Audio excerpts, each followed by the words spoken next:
Baik. Ada yang tidak masuk? Ada. Siapa? Citra. Kenapa Citra?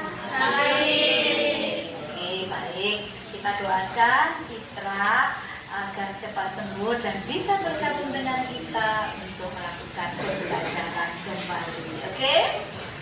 Baik. Mempelajari materi IPS ya dengan topik aktivitas manusia dalam memenuhi kebutuhan hidup. Nah, tujuannya adalah tujuan pembelajaran kita hari ini adalah peserta didik atau murid dapat menganalisis aktivitas manusia dalam memenuhi kebutuhan hidup. Hari ini kita akan melakukan pembelajaran IPS dengan tema aktivitas manusia dalam memenuhi kebutuhan hidup dengan model pembelajaran kita adalah PBL, Problem Based Learning. Alurnya yang pertama, kalian akan berorientasi pada masalah yang ada ya. Kemudian kalian akan mengorganisasi untuk mengerjakan permasalahan atau studi kasus dengan cara berkelompok. Yang ketiga, kalian akan berdiskusi, kemudian melakukan penyelidikan, kemudian mengembangkan dan menyajikan hasil. Setelah itu kalian akan menganalisis studi kasus yang ada. Oke, siap? Siap. Bagaimana jargon kita hari ini? Tujuan Hebat, heboh, Oke, baik. Oke. Kalian kan sudah dibentuk kelompok, ya. Kelompoknya ada 4 kelompok. Satu kelas kan isinya 24. Berarti kemarin kelompok 1, 2, 3, dan 4. Masing-masing kelompok berjumlah 6 orang. Tadi yang nggak masuk nggak apa-apa. Dan ada yang izin ya. Oke, baik. Tapi sebelum itu, Bu Nunu akan mengingatkan kembali kepada kalian tentang bagaimana sih aktivitas manusia dalam memenuhi kebutuhannya. Yuk, ada nggak yang punya apa ya bayangan bagaimana seorang petani? Jangan bagaimana seorang petani dalam memenuhi kebutuhan hidupnya. Mereka harus bagaimana dulu? Oke, siapa tadi? Angkat tangan. Ya, harus.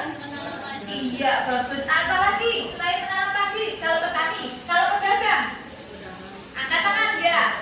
Menjual Barang dagangannya, oke, harus menjual barang dagangannya dulu.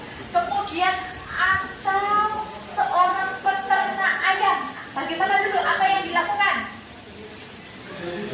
Harus beternak ayam terlebih dahulu untuk memenuhi kebutuhan hidupnya. Oke.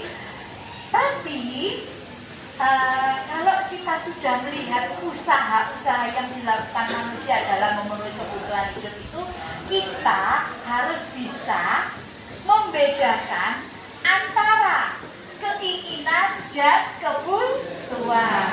Siapa yang bisa membedakan antara keinginan dan kebutuhan? Ayo. Keinginan, angkat tangan langsung. Ayo. Gak apa-apa. Oke, silakan. Oke, keinginan adalah langsung. Keinginan adalah sesuatu yang kita inginkan, kemudian sesuatu yang harus kita ini agar tidak mengganggu kelangsungan. Oke, bagus. Kita kasih aplaus untuk Nafa. Luar biasa. Oke, Kamu akan menunjukkan beberapa gambar. Mana yang dinamakan dengan keinginan dan mana yang dinamakan dengan kebutuhan. Nanti sampean tunjuk ya, mana yang berupa keinginan, mana yang berupa dengan kebutuhan. Baik. Gambar ini adalah gambar sepatu. Sepatunya cukup satu pasang. Kalau kita butuh sepatu, kita butuh berapa pasang? Satu pasang ya. Kalau ini namanya apa? Kalau ini keinginan. Jadi tahu ya bedanya. Kenapa yang ini yang banyak ini dinamakan keinginan? Karena lebih dari satu. Dia ingin mengkoleksi baju. Ada lagi. Ini gambar apa? Oke. Tasnya banyak apa sedikit? Banyak. Berarti ini masuk apa? Keinginan. Dia selalu ingin A, B, C, D, A, B, C, D sampai Z. Tas model apapun dia punya. Berarti dia memiliki keinginan yang banyak. Kalau ini baju. Kalau kita butuh baju berarti kita hanya cukup satu baju saja. Oke. Kalau ini baju tapi jumlahnya oke. Berarti yang mana yang keinginan anak-anak? Yang banyak. Yang macam jenisnya ya. Ini yang dinamakan dengan keinginan. Yang ini kebutuhan. Oke, berarti kalian sudah bisa membedakan antara keinginan dan kebutuhan. Tepuk tangan untuk kita semua. Luar biasa. Baik anak-anak, karena pembelajaran kita sudah akan kita mulai, pembentukan kelompok juga sudah. Kalian berkumpul pada kelompok masing-masing. Ayo ya, segera. Kelompok 1, kelompok 2, nanti di sana kelompok 3 bergabung loh ya. Tidak boleh, saya tidak mau kelompok ini, tidak boleh. Kita tidak boleh menolak kehadiran orang lain untuk pembelajaran agar apa? Ilmu kita semakin bertambah. Oke, semangat? Mana semangatmu? Ini semangatku. Mana semangatmu? Ini semangatku. Mana? Ini. Mantap. Silakan bergabung ke kelompoknya masing-masing. Ayo duduk. Kelompok 1 sini. Kursinya saja, kursinya. Tasnya nggak usah. Buku sama bukunya. Ayo, cep. Ayo. Silakan. Hai anak-anak. Oke, lihat di HP kalian. Oke, tenang dulu ya. Lihat di HP kalian YouTube dengan petani menanam padi di sawah. Linknya bebas ya.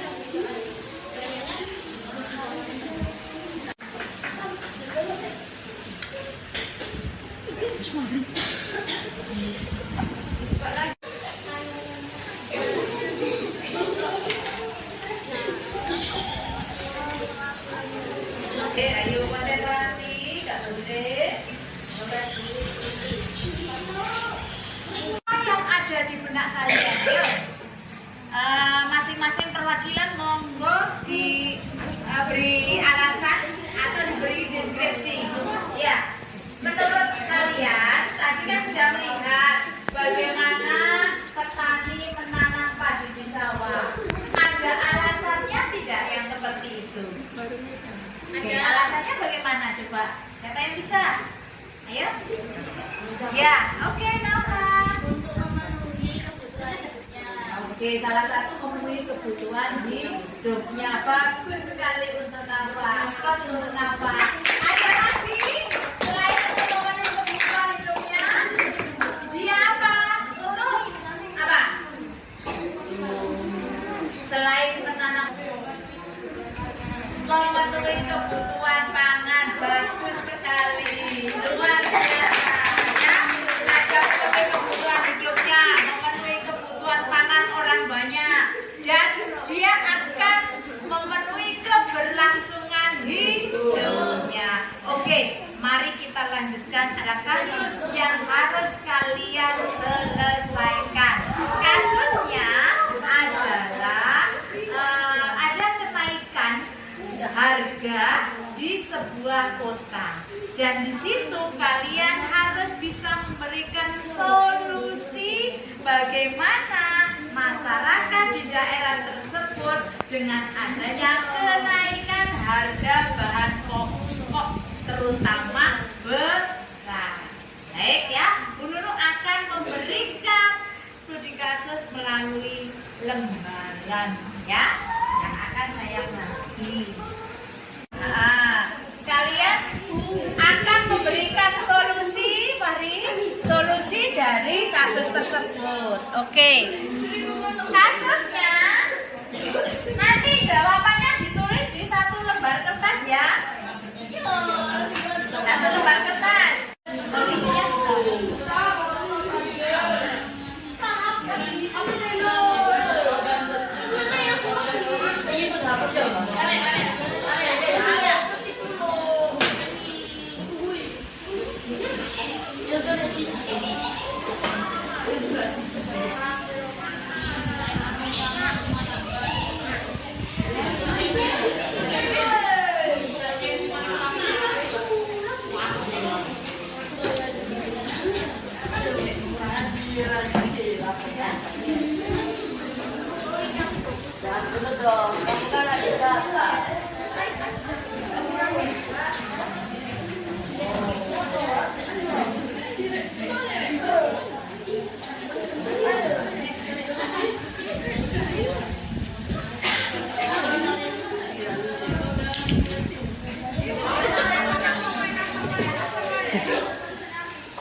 apa?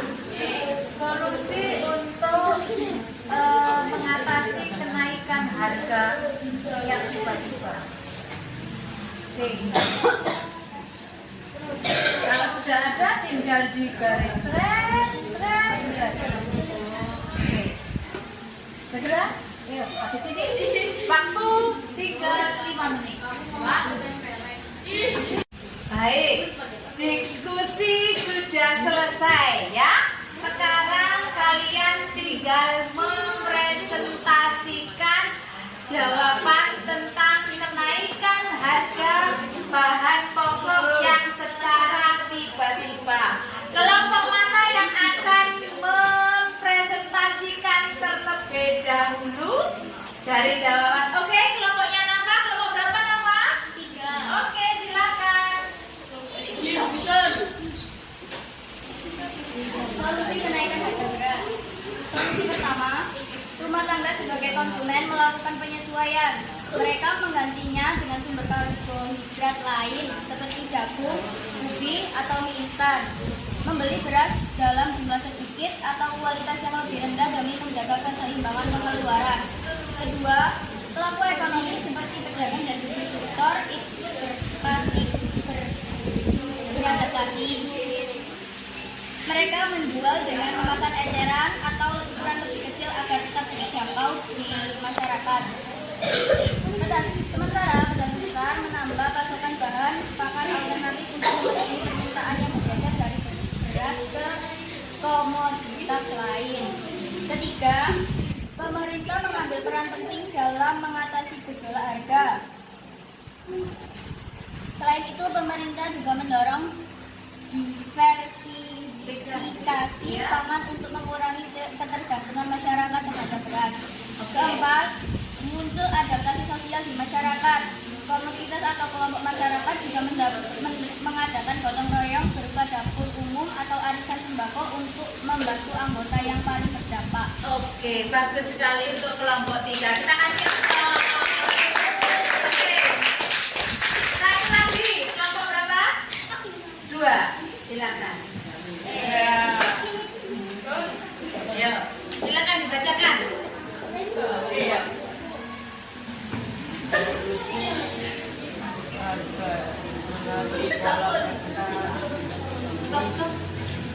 Solusi untuk menangani harga barang yang menaik. Pertama, rumah tangga sebagai konsumen melakukan penyesuaian. Mereka mulai mengurangi konsumsi beras dan menggantinya dengan sumber karbohidrat lain seperti jagung, ubi, atau mie instan. Sebagian keluarga juga menyesuaikan pola belanja dengan membeli beras dalam jumlah lebih sedikit atau kualitas yang lebih rendah demi menjaga keseimbangan pengeluaran. Kedua, pelaku ekonomi seperti pedagang dan distributor ikut beradaptasi. Pedagang kecil menjual beras dalam kemasan eceran dengan ukuran lebih kecil agar tetap terjangkau masyarakat. Sementara itu, pedagang besar menambah pasokan bahan pangan alternatif untuk memenuhi permintaan yang bergeser dari beras ke komoditas lain. Ketiga, pemerintah mengambil peran penting dalam mengatasi gejolak harga. Kebijakan intervensi pasar dilakukan dengan menggelar operasi pasar murah, menyalurkan beras bersubsidi dengan memperketat distribusi agar tidak terjadi penimbunan.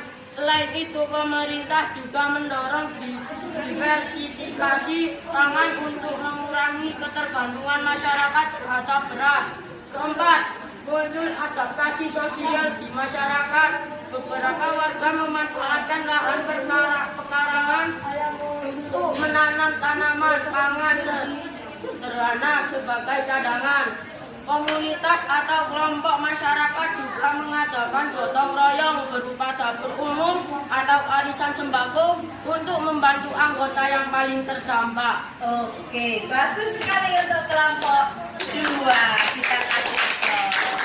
Oke, baik anak-anak, dari apa yang kita pelajari hari ini, kita bisa menyimpulkan bahwa berbagai macam cara manusia dalam aktivitasnya untuk memenuhi kebutuhan hidup. Ada yang menanam padi, ada yang berkebun, ada yang tadi menanam padi, ada yang bekerja sebagai pedagang untuk dikerjakan.